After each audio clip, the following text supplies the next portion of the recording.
I've been gaining momentum restoring this 1870s building, and unfortunately, decades ago, somebody decided to paint the building, and now, like flies to rotting meat, a lot of contractors just keep slathering paint onto it, thinking they're doing a good job and not asking permission. So this is just going to get worse if I don't clean this paint off somehow. And since the brick is a fairly fragile and cheap brick, I need to look at using steam. And in order to make steam, you need a lot of heat.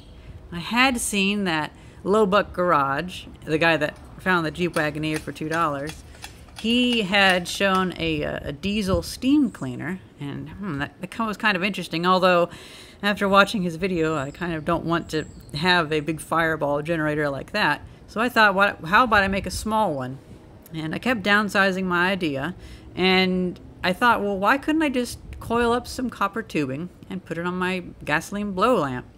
And then I saw No Box 7 back in 2017 made a little, I think, a butane torch powered steam cleaner, and it looks like he's gone on to actually make these as a product, like really good quality.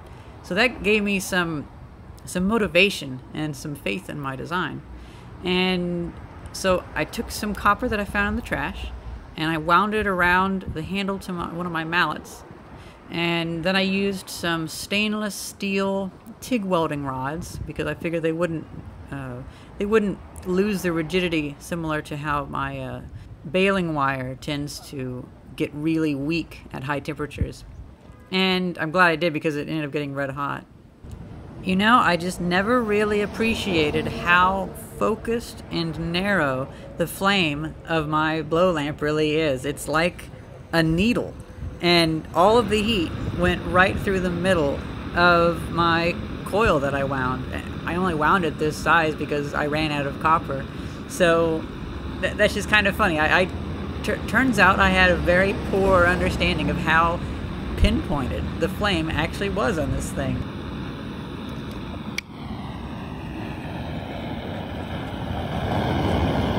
It's glowing red hot.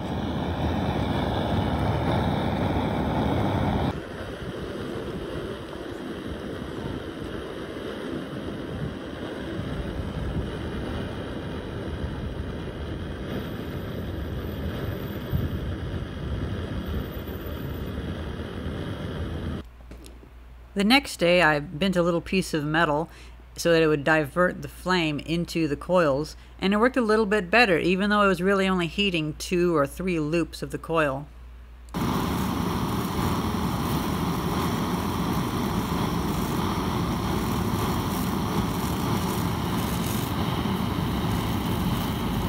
The next day I took the coil back out and I started winding it around a much tighter piece of metal conduit that I had, and upon mounting it back onto the blow lamp, it actually worked a little bit better, similar to how it worked with the flame diverter in it, and it had a more even heating across the coils. I think the best option for me is to just get some more copper tubing. And now, looking at No Box 7's video, I now see that he has 2 coils, one on the inside, one on the outside. I think that my blow lamp might be still too focused of a flame to really work with this, but if I can get the inner coil tight even more, then that might start putting the flame between the 2 coils as it moves, as it gets blocked by the center coil. Well guys, that's pretty much it. That, I think, is pretty good for my first attempt, comprised entirely of 15 minutes here and there of spare time between me doing other things. I would love to hear your input on what I should do as an improvement, and I probably should get my oxy-propane torch working so I can do brazing, but for now, the baling wire and TIG welding wire seems to work. Please let me know if you've done this, and yeah, that's pretty much it. I hope you guys enjoy this video, and thank you very much for watching. See ya!